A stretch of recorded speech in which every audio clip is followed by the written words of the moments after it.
वैसे हम रहते तो अर्थ पर हैं, पृथ्वी पर हैं, लेकिन उस आसमान के पीछे की दुनिया की सोच में अक्सर खोए रहते हैं। और अगर कभी खुले आसमान के नीचे ज्यादा वक्त बिताने को मिल जाए तो हमारी इमेजिनेशन शुरू हो जाती है। और कमाल की बात तो ये है कि हम सब, इनफैक्ट हर इंसान इसी तरह की कल्पना किया करता है, जिसमें ढेर सारे सवाल होते हैं उस यूनिवर्स से जुड़े, इस पृथ्वी से बाहर की दुनिया से जुड़े ढेरों सवाल, जो कुछ ऐसे होते हैं। क्या पृथ्वी के परे भी जीवन है? क्या इंसान स्पेस में रह सकते हैं? अगर हाँ, तो हम वहां कैसे पहुंचे? हमारे सोलर सिस्टम के बाहर कौन से प्लैनेट्स हैं? वैसे लाइफ कैसे ओरिजिनेट होती है? लाइफ कैसे इवॉल्व होती है? सरवाइव करने के लिए किस तरह के एनवायरनमेंट की जरूरत पड़ती है? क्या हमारे जैसी कोई और भी दुनिया है? दूसरी दुनिया में लाइफ कैसी हुआ करती होगी? क्या कोई हमें भी किसी प्लैनेट से देख रहा है या हम अकेले ही हैं? क्या यूनिवर्स में भी लाइफ की पॉसिबिलिटीज है? अगर है तो उन्हें कैसे समझा जाए, कैसे पहचाना जाए? क्या हमारे सोलर सिस्टम में कहीं जीवन रहा है? हम कैसे किसी बसी हुई दुनिया को देख सकते हैं और पहचान सकते हैं? पृथ्वी पर और उसके परे मानवता का क्या भविष्य है? ऐसे और भी बहुत सारे सवाल हम सबके मन में आते हैं। हमारे पहले की जनरेशन्स के मन में भी आया करते थे, लेकिन हमारे आगे की आने वाली जनरेशन्स के मन में नहीं आएंगे। अब पूछिए क्यों? क्योंकि आगे की जनरेशन्स के पास तो इन सारे सवालों के जवाब हुआ करेंगे, क्योंकि तब तक एस्ट्रोबायोलॉजी और भी एडवांस लेवल्स तक पहुंच चुकी होगी। और ये एस्ट्रोबायोलॉजी ही तो है जो हमारे उन सारे सवालों के जवाब देने में जुटी है जो यूनिवर्स से जुड़े हैं।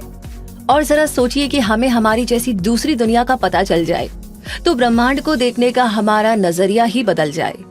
और जिस तेजी से इस फील्ड में रिसर्च और स्टडीज चल रही है, ऐसा भी हो सकता है कि आने वाली जनरेशन्स अल्फाबेट सीखने की एज में एस्ट्रोबायोलॉजी सीखने लगे। ये तो वाकई में कमाल हो जाएगा ना। लेकिन सवाल ये है कि ये एस्ट्रोबायोलॉजी है क्या? आप यही जानना चाहते हैं ना? और इसका थोड़ा आइडिया तो आई एम श्योर आपको वीडियो की शुरुआत में आए हुए सवालों से हो भी गया है। और इसके बारे में डिटेल्ड जानकारी हम वीडियो में आगे जानने वाले हैं, तो इस वीडियो को पूरा जरूर देखें। तो चलिए शुरू करते हैं और जानते हैं एस्ट्रोबायोलॉजी के बारे में। अगर आपने एक्सोबायोलॉजी नाम सुना हो तो भी आप सही सोच रहे हैं, क्योंकि एस्ट्रोबायोलॉजी को पहले एक्सोबायोलॉजी के नाम से ही जाना जाता था। और अगर इस नए नाम का मतलब जाने तो एस्ट्रोबायोलॉजी टर्म सबसे पहले रशियन एस्ट्रोनॉमर गावरी टिकोव ने 1953 यानी कि 1953 में दी थी। इस वर्ड में ग्रीक वर्ड एस्ट्रॉन और बायोस है। एस्ट्रॉन का मतलब नक्षत्र या तारा होता है, बायोस का मतलब लाइफ और लोजिया का मतलब तो स्टडी होता है। तो इस तरीके से एस्ट्रॉन, बायोस और लोजिया वर्ड्स मिलकर बना वर्ड एस्ट्रोबायोलॉजी, जिसका अर्थ हुआ नक्षत्र या तारे पर मौजूद जीवन का अध्ययन, यानी अंतरिक्ष में जीवन का अध्ययन। और आउटर स्पेस से जुड़े सवालों का जवाब ढूंढने के लिए और उन्हें हम तक पहुंचाने वाले इंटरडिसिप्लिनरी साइंटिफिक फील्ड का नाम है एस्ट्रोबायोलॉजी, जो यूनिवर्स में जीवन का अध्ययन करता है, उनकी स्टडी करता है। ये यूनिवर्स में लाइफ के ओरिजिन्स, अर्ली इवोल्यूशन, डिस्ट्रीब्यूशन और फ्यूचर की स्टडी करता है। एस्ट्रोबायोलॉजी के लिए ये सवाल बहुत ही खास है कि क्या एक्स्ट्रा टेरेस्ट्रियल लाइफ एग्जिस्ट करती है, और अगर करती है तो हम इंसान उसे कैसे डिटेक्ट कर सकते हैं।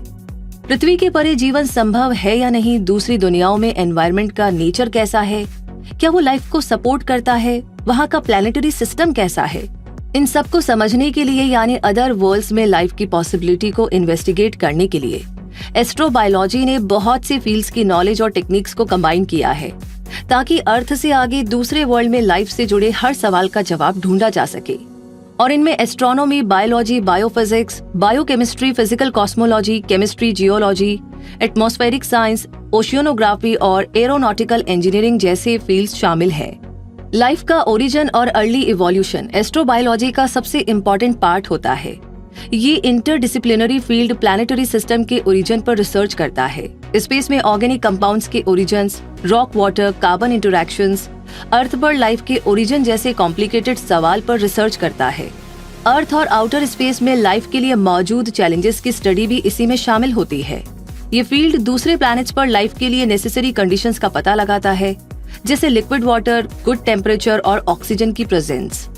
यूं तो एस्ट्रोबायोलॉजी रिलेटिवली यंग फील्ड है, यानी कि बाकी फील्ड से थोड़ा नया है, लेकिन इसका फ्यूचर सिक्योर है, क्योंकि एस्ट्रोबायोलॉजी रिसर्च नासा और यूरोपियन स्पेस एजेंसी के फ्यूचर स्पेस मिशंस पर काफी गहरा और इम्पोर्टेंट प्रभाव डालती है। और अभी ऐसे बहुत सारे मिशन है जिनका फोकस हमारे सोलर सिस्टम में खासकर मार्स यानी कि मंगल पर मौजूद दुनियाओं को एक्सप्लोर करने का रहा है, ताकि वहां जीवन का भूत, वर्तमान और भविष्य देखा जा सके।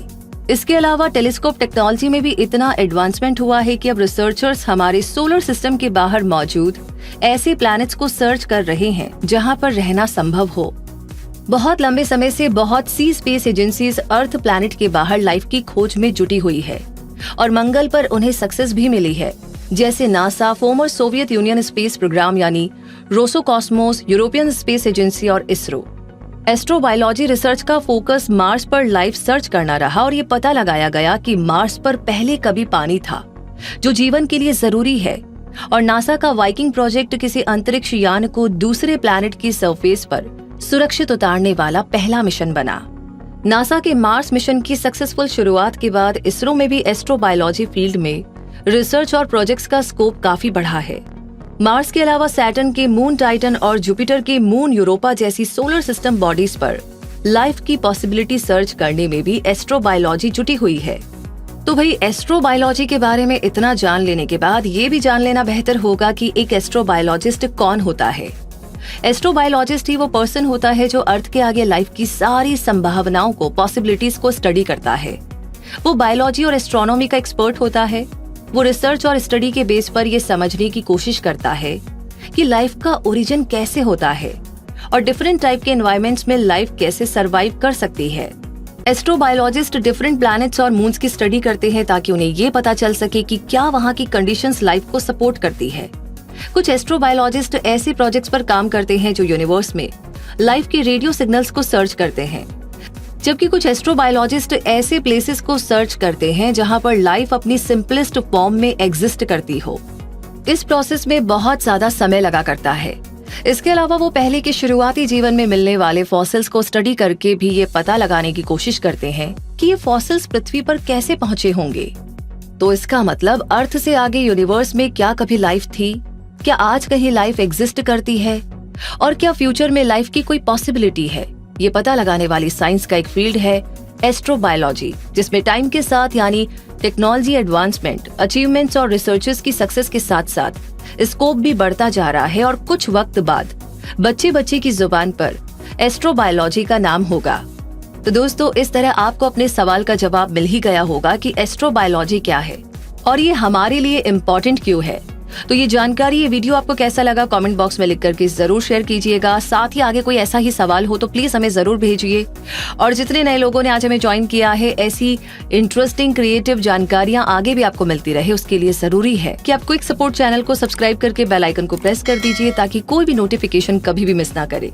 तो अपना सपोर्ट यूं ही बनाए रखिए। रूबी मिलेगी अगली जानकारी के साथ, तब तक के लिए धन्यवाद।